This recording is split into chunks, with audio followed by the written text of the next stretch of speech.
Bonjour à tous. Je remercie donc IAPHL de me convier à cette interview. Je suis Ivan Kielizinga, président et fondateur de l'Association congolaise pour la logistique et la supply chain, mais aussi leader du chapitre IAPHL Congo. Donc, je travaille en ce moment comme responsable export dans une industrie agroalimentaire.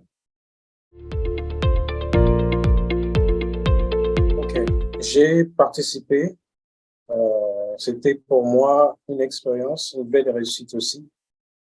J'ai participé au sommet mondial de la chaîne d'approvisionnement des ressources humaines, la chaîne d'approvisionnement de santé publique, en qualité d'ambassadeur IAPHL. Donc, j'avais été retenu dans un processus qui avait été publié dans la LICERF IAPHL.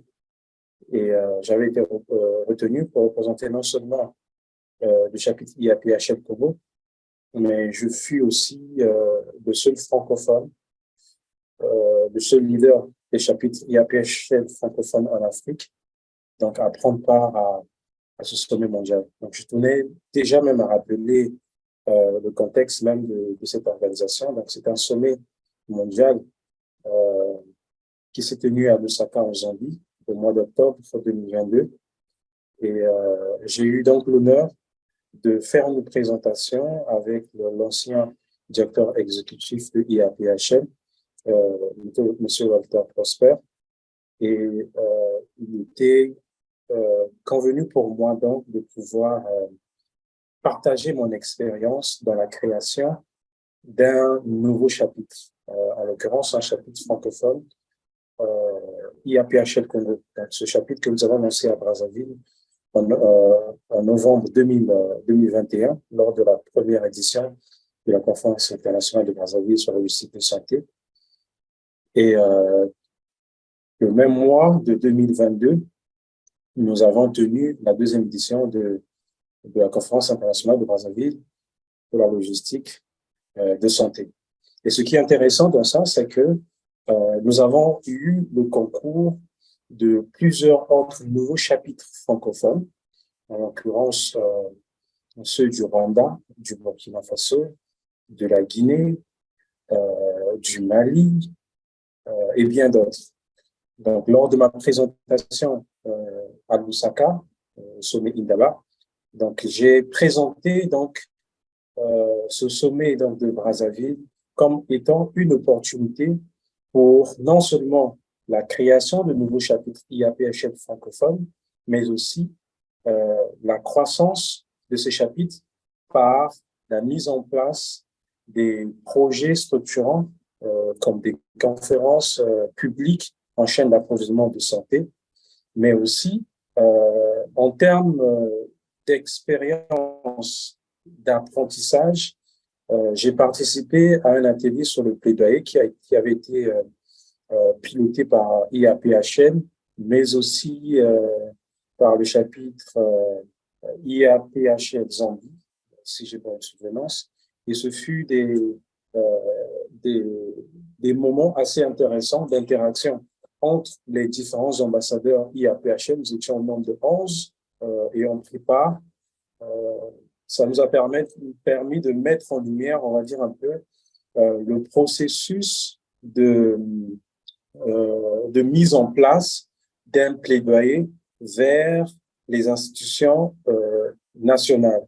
Donc, que ce soit le ministère de la Santé, que ce soit les autres agences décentralisées, telles que les pharmacies nationales d'approvisionnement, ou bien les centrales d'achat, ou encore des organisations internationales de santé opérant dans nos différents pays. Donc, ce fut très intéressant. La définition des objectifs du plaidoyer, l'intérêt de ces plaidoyers, mais aussi la mobilisation tout autour afin de permettre à ce que des fonds ou bien du matériel soient, par exemple, mis à disposition au sein de l'institution afin de pouvoir mener, on va dire un peu, certaines activités dans le but donc d'un rapprochement des biens de santé, des médicaments envers les patients.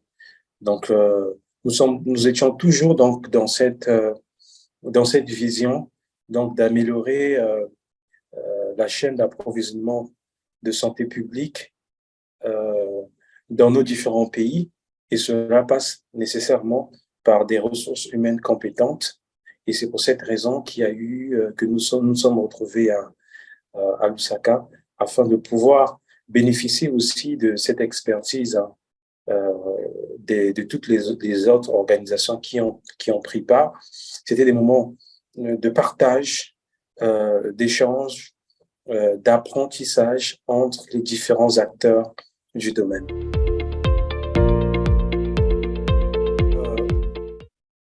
Prendre part à ce sommet est une chose, mais aussi les appliquer aussi dans notre quotidien, dans nos professions respectives, en est une autre.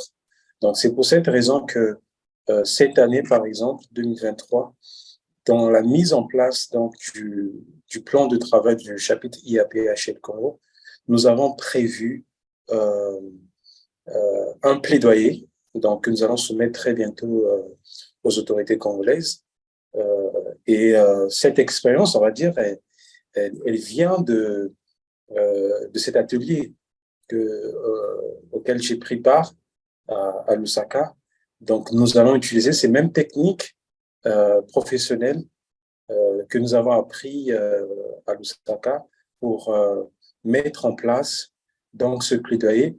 Et ce plaidoyer, on va dire qu'il émane de la conférence que nous avons tenue quelques jours plus tard à Brazzaville et qui rentre dans le cadre d'une évaluation du système d'approvisionnement national des médicaments.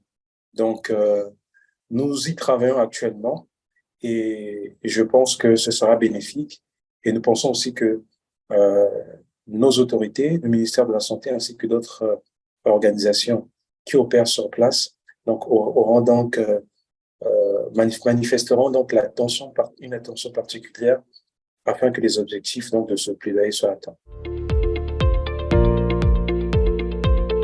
Je tenais une fois de plus à remercier IAPHL de nous avoir donné cette opportunité de pouvoir être formés, mais aussi de partager notre expérience avec tous les collègues qui ont pris part à ce sommet Indaba, et à tous les logisticiens de santé congolais, les pharmaciens de la chaîne d'approvisionnement de santé.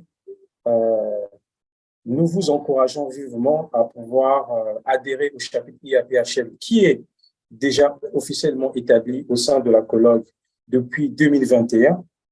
Nous vous invitons à partager votre expérience, votre expertise, afin qu'ensemble, nous puissions améliorer les bonnes pratiques dans toutes les activités que nous menons en République du Congo en termes de chaîne d'approvisionnement de santé publique, que ce soit les médicaments ou les produits de santé. Nous avons un plan au niveau de IAPHL Congo, c'est de former plusieurs logisticiens de santé. Donc, un programme de formation et de renforcement de capacité est en cours de rédaction, mais ensuite viendra donc l'insertion de ces logiciels de santé dans les différentes plateformes d'approvisionnement de santé publique, que ce soit les hôpitaux, que ce soit les centrales d'achat, que ce soit même au niveau des centres de santé décentralisés au niveau régional.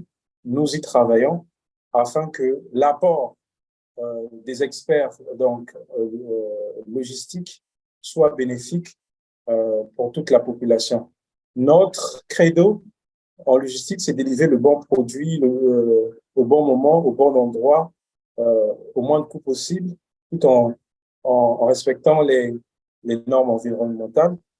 Et nous souhaitons, pour nous, c'est un devoir de délivrer donc le bon médicament, le bon produit de santé au bon moment, au bon endroit, au patient qui est dans le besoin, afin de pouvoir contribuer donc à l'amélioration de la couverture sanitaire universelle. Voilà, merci.